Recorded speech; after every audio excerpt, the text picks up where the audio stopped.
Buenas, soy Oscar, voy a enseñaros Praga.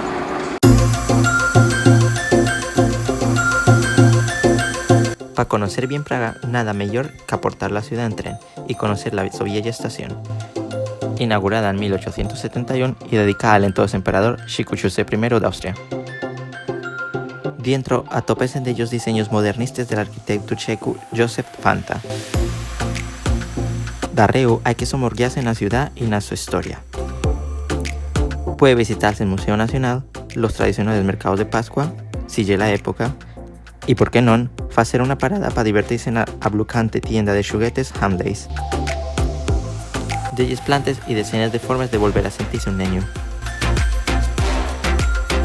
Tornando a conocer la ciudad, es importante visitar la vieja Torre de la Pólvora, que formaba parte de la principal entrada per la Muria de la ciudad, y que ahora comparte plaza con la Casa del Concello de Praga, pero guapo edificio construido en estilo modernista.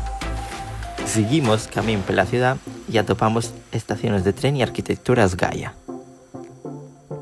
Pero si de aquí fue reconocible el paisaje de Praga, es la iglesia de la Nuestra Señora de Tin, la plaza de la ciudad vieja, donde hay ambientes siempre y donde los edificios nos falen de las distintas épocas de esta ciudad. Y si tienes fame, aquí no va a faltarte donde faltar. En la zona hay de ellos museos divertidos y terroríficos donde pasar un ratín. El Museo de Cera y el Museo del Terror.